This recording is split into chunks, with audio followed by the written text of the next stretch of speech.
Good morning and welcome to the weekly media briefing and public health update with Montgomery County Executive Marc Elrich. I'm Lorna Virgili, Hispanic Public Information Officer, and joining us today are Drs. Keisha Davis, the County Health Officer, as well as Dr. Nina Ashford, Chief of Public Health Services, Mr. Sean O'Donnell, the Acting Deputy Chief of Public Health Services for the Department of Health and Human Services, as well as Dr. Earl Stoddard, Assistant Chief Administrative Officer. Thank you for joining us today. Good morning, not afternoon, Mr. County Executive. Yes, good morning. And thank you everybody for being here this morning. I had to hold the media briefing early today because I'm attending the joint meeting of COG and WMATA later today. And this is the first ever joint board of directors meeting. The focus is on trying to create a unified vision for transit in the region and a sustainable funding model for WMATA. And this is an unprecedented opportunity for regional collaboration and action. I think people know that decisions by COG do not actually result in imposing anything on any jurisdiction. Ultimately, at the end of the day, jurisdictions have to agree to take the actions that COG is proposing.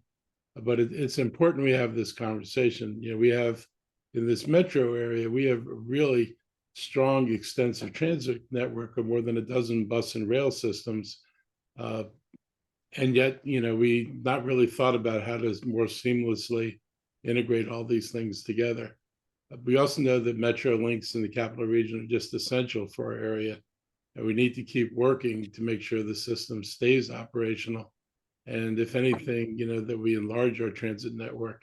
And, WMATA's problems are, pretty obvious. They have, lack of sustainable funding system for forever. Since the beginning, they were never adequately funded. And we were very worried about the effects of anything that happens to WMATA that reduces ridership. I think, we're about to find out on Georgia Avenue in Silver Spring this summer what happens when the rail line is not functional from Glenmont all the way into the district until the Fort Totten station. So it's going to have real impacts. And what those people do to get to work could put an enormous burden on Georgia Avenue. And hopefully with our agreement to put in bus-only lanes on most of Georgia from Glenmont south, we'll be able to get some relief. But this is going to be, kind of trying period of time, and we really need the jurisdictions to come together to come up with a coherent plan. And we need, more cooperation, particularly from the Virginia governor, on making sure that they treat WMATA seriously. In Montgomery County, our plans are focused on expanding the reach of the Red Line and commuter rail by building the Flash bus rapid transit system that links our communities and better connects the regional network that's operated by the state. And WMATA, our BRT lines are already operating along US 29, but they're not in a true BRT pattern yet. That's part of one of the upgrades we're going to do. And we're investing about $600 million to add BRT flash lines along Veers Mill Road from Wheaton to Rockville, which provides an up-county connection or mid-county connection between two ends of the Red Line, so that people don't necessarily have to go all the way through the District of Columbia and come back out the other side on Metro to get to the west side of the county. They'd be able to go from Wheaton to Rockville and get on a Metro there going up and down Rockville Pike, which would be a much better trip for most people. We're also working on 355. The 355 project from Bethesda to Clarksburg is broken into three different pieces. We're immediately tackling the middle piece, which is north Bethesda, the Pike District, and south of the Up County. But the plan is to try to get that in place first and then come back and do the lower segment. If we can get the financing, we really want to open the lower segment first because we're planning a lot of economic development in that corridor. And when it was planned for Amazon, the previous governor actually included, and we're talking Larry Hogan here, included 3 bus rapid transit lines in that corridor in order to support the development that was planned there. And we're looking at about the same amount of development over the same time frame. And we need a commitment to build the transit that's going to make those projects possible. It would be crazy for us to have an asset that can drive economic development and then have it not get off the ground because we're unable to provide the transit that it needs in order to work. So more to come on that as we move through the year. In addition to these two projects, we're planning a complete network, and that includes Old Georgetown Road, Randolph Road, Georgia Avenue, University Boulevard, New Hampshire Avenue, and expanding the US 29 flash route. And in that case, in US 29, the goal is going to be to put most of the system into dedicated lanes, so it's not in mixed traffic. If it's in traffic, you really can't use the word BRT, and I've always been hesitant to call the 29 system a BRT because it doesn't feel anything like rapid when you're driving south of New Hampshire Avenue. We're really focused on connecting the growth areas of our county that are not on rail lines and creating alternatives for driving for more of our county residents. And when I planned this out, and I actually did plan it out, it was me and my staff member, Dale Tibbetts, who produced the original BRT maps that came out of a conversation that we had at COG. And we laid out a little over 100 miles of BRT lanes that eventually got through the planning board and got adopted as our transit plan. But our focus was connecting all the residential areas and connecting people from where they live to where they work. And it was pretty easy to see on the maps where that was. And it's one thing about Montgomery County not having a network of roads that operates like a grid. You can figure out pretty quickly which roads will get you east-west and which roads will get you north-south. And it's only a few of them. And everything else is pretty local inside of a box. As we work together across jurisdictions, we hope it allows us to provide even more transit choices. So I'm looking forward to today's conversation, and I'm sure I'll see a lot of the press down there as well. This week is National Small Business Week, and I spent some time yesterday in the Up County. My visits included a stop at Neighborhood Veterinary Associates in Clarksburg. These are 4 vets who collaborated to open the practice, and they now serve 7,000 patients. And a very diverse group of patients, I might add. They deal with far more animals than I imagine, and they seem to be well situated and have really made themselves part of the community there. I also visited 61 Vineyard in Damascus. It had launched just 10 years ago and now has a loyal fan base and award-winning wine to share with their visitors. I also got to meet with the owners of Physical Therapy and Balance in Germantown, and these owners expanded their business that was in Frederick, and they expanded it down to Germantown in 2022 to take advantage of the opportunities here.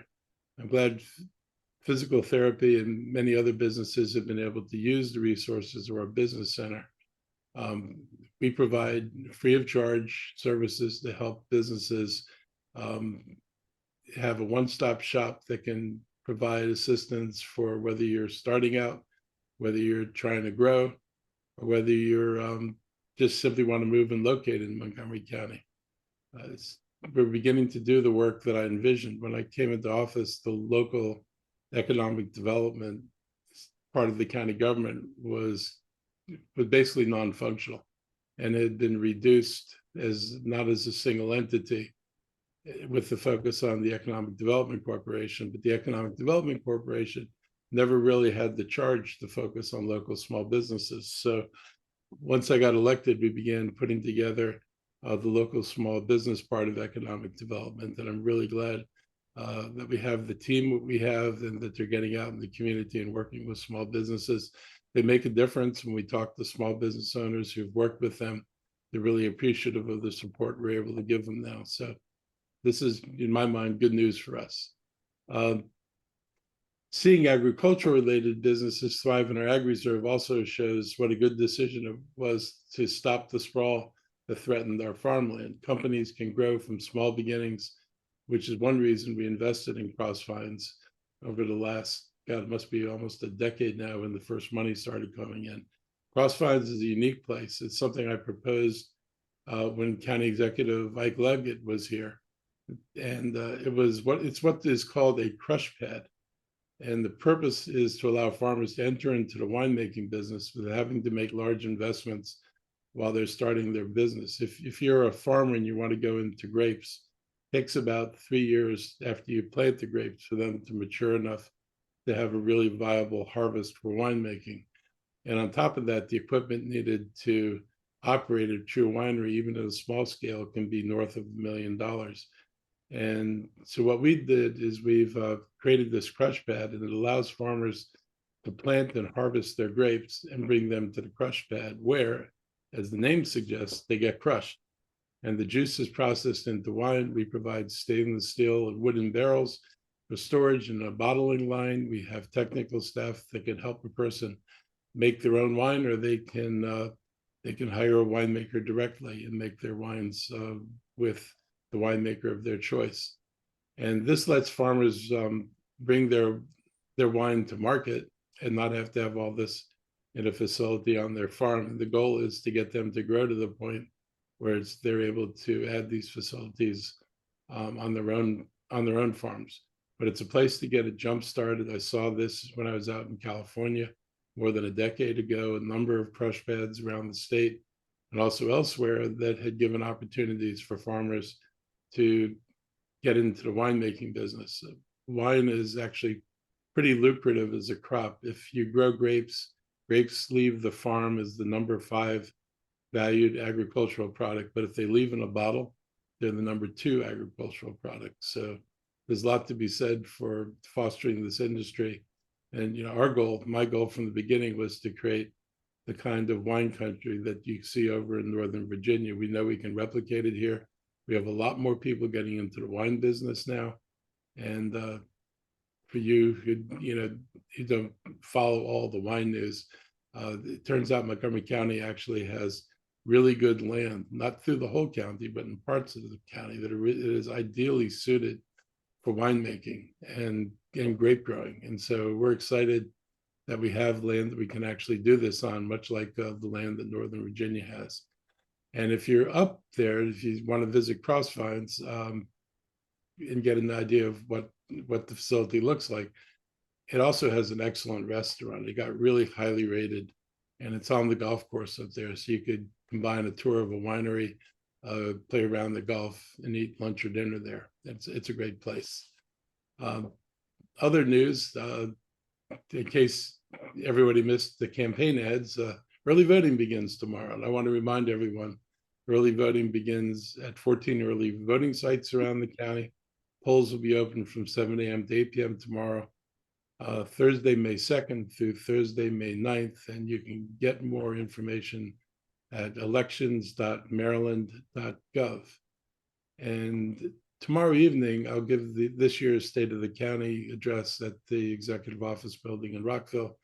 The public and the media are, of course, invited to join us at 7:30 p.m., and I hope I see you all there.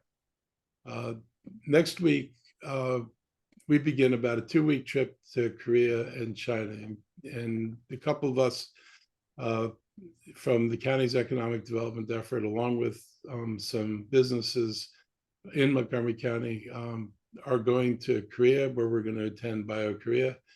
And we'll be meeting with companies seeking to expand in the US and talking to them about the reasons that our county is a very attractive option. And we'll also be meeting with companies in the tech sphere. And for all these companies, the Institute of Health Computing, and particularly its AI component, are very attractive. Following Korea, we go to China, where we'll continue to do the same work. We already have meetings set up with industry groups in the biofield, as well as industrial groups. There are companies seeking to expand into US markets, and as with any potential bio partner, our strengths in talent, density of companies, the presence of NIH and other federal facilities, and especially the FDA, which is the gateway to getting drugs into the US market, all reasons to make us a very attractive landing place. And we've seen a lot of landing here. When I was elected, there was no lab space being built in Montgomery County. Today, we've got 5 million square feet that have either been built or in the process of being built. So we're definitely growing in this sector, and a number of our own companies are joining us because they're looking for opportunities to expand into Asian markets. We did the same thing. We went to India and Vietnam. We brought a lot of US, Maryland-based, Montgomery County-based companies with us as they were seeking opportunities abroad, just as we were hoping to attract companies in those countries to come to Montgomery County.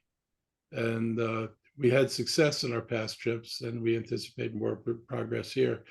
People have actually asked to set up meetings with us and invited us to tour facilities there. So we know that there's a real interest in our presence, and we hope we continue to take advantage of this. It's a big part of diversifying our economic base. You know, this county was long known basically as a federal city, and you know, the huge number of our employees work for the federal government or for state and local government. As those jobs, particularly in the federal government, either stopped expanding or began shrinking, we've needed to pivot to other things, and life sciences has been really important for us, and it continues to help us grow. But we're looking at other things as well. Light manufacturing offers opportunities. I was up at Use Networks, which opened the facility at the Montgomery College campus in Germantown. They have 400 people involved, hired there, who are building satellite antennas. And it's a major robotic driven industrial facility. And so we know we can put these things in Montgomery County. So we're looking to offer more opportunities, not just in life sciences, but in the industrial area as well. Light industrial, we're not talking about heavy factories with massive amounts of pollution. We're talking about the cleaner tech that's being done today. So before I open it up to questions, I'd like to give my staff an opportunity to provide any updates they want to share, and then we'll start with our health team.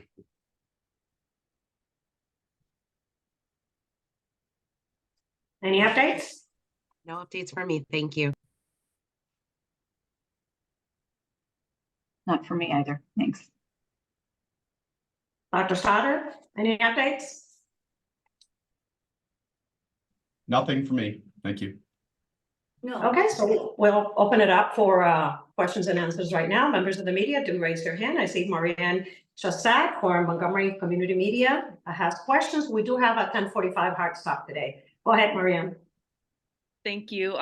For Mr. Elrich, on the upcoming trip, can you just say what day are you leaving and what day will you be getting back? I leave on the 5th. I get there on Monday, and we come back. I think I come back on the 21st.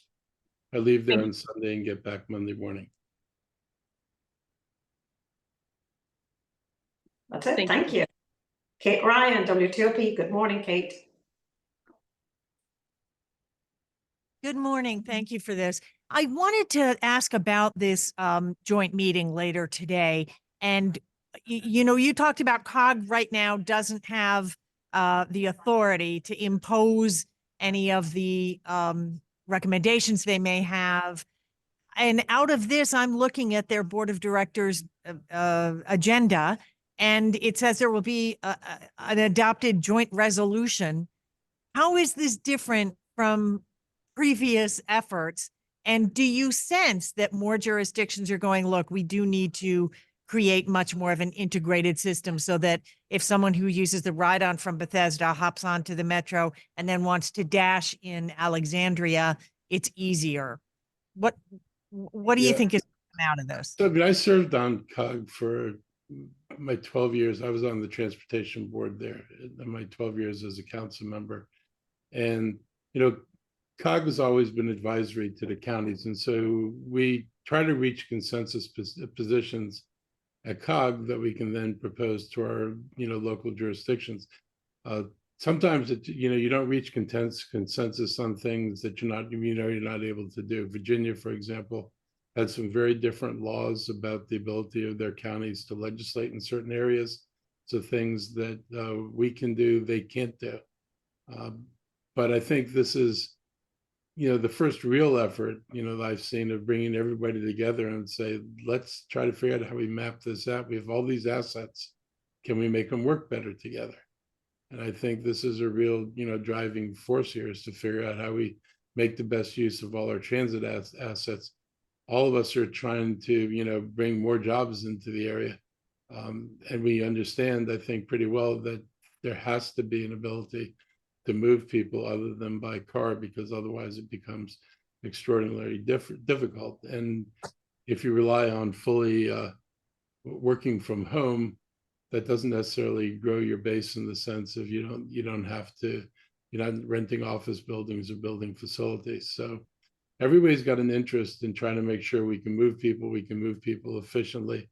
I think everybody understands that if Metro is allowed to decline, whether it's simply not funded and they cut services, or whether they're not able to maintain and provide, services people expected, that all those things would be bad for us. The implications, I mean, I would just invite people to ponder what would happen.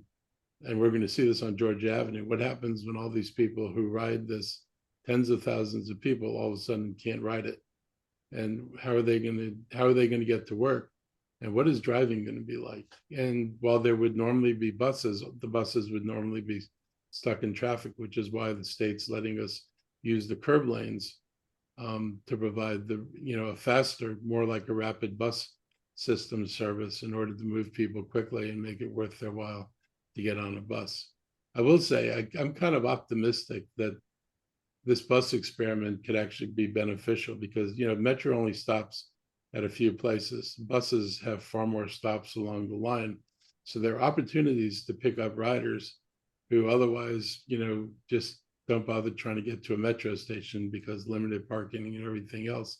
If we have more stops, hopefully we pick up more riders than we normally would, and hopefully we get to see what the potential is for attracting new people. But hopefully the region, I think everybody understands the severity of what we're dealing with. Well, if I can follow up just briefly, I know that in a lot of 24-hour operations like our own, like hospitals, I've talked to young people who go, I'm stuck having an Uber if I need to get into work for a 3 a.m. shift kind of thing. Yeah. Do you foresee a time when we will have 24-hour service and that, as you say, doesn't loop around the way the Red Line does? I don't know if we're going to get the 24-hour service. That's a big lift for the system. I do think they can go back to extended hours. I mean, if you've got people working till 2:00 in the morning and you've got whether it's Montgomery County, which has a nighttime economy, which now goes, on the weekend goes to 3 a.m. and DC does too. There's a lot of workers who are stranded if there's no transit. And the buses simply just aren't adequate. Even if you could get where you wanted on a bus, the number of them that run aren't enough to really move the number of workers who need to be moved. So I think, we're going to have to look at what it's going to take for us to move to expand hours to when people really need it. I don't know if it needs to be 24, but I think we need to expand them. Thank you very much. Thank you, Kate. Members of the media, any more questions, please raise your hand. No more questions today? Can I get another one in? Yes, you can. Go ahead, Kate. Thank you very much. I know you talked about this last week, and I think you have made the case today about when the Red Line work begins this summer, the challenges that it will have. What are you hearing from constituents about, wait a minute, I'm confused. I use Marc. How can I get from point A to point B? What kind of public service campaign, the way you guys have done in the past, has Metro done a good job of that? Do you see more of that needing to be done? Well, I think it really has to be ramped up now. We're getting close to the point when this is going to happen. And I think Metro did its announcement. We all know kind of what to expect. State Highway worked with us to deal with the Georgia Avenue corridor, which is a big deal. But I think people are going to have to we're going to have to inform more people about this, and it's very likely this is going to happen next year on the other side of the Red Line. So this will not be our last visit with this kind of problem. So hopefully we get enough of a publicity campaign that people aren't confused or don't wonder what happened when the train didn't show up one morning. Got it. And then when you mentioned the bus line on Georgia Avenue and the work with SHA, what lines are those roughly? Well, it's going to be a line that runs from the Glenmont station down to ultimately Fort Totten. Okay, these are the shuttles. They're called shuttles. They're going to be buses designed to handle the passenger load that used to be on the train. So it's going to be probably a lot of buses. Got it. Thank you very much. Thank you, Kate. Members of the media, any more questions this morning? No more questions? I guess we're done for today. Thank you for joining us. Have a great day, and we'll see you next time. Thank you all. Stay safe. Bye, everyone.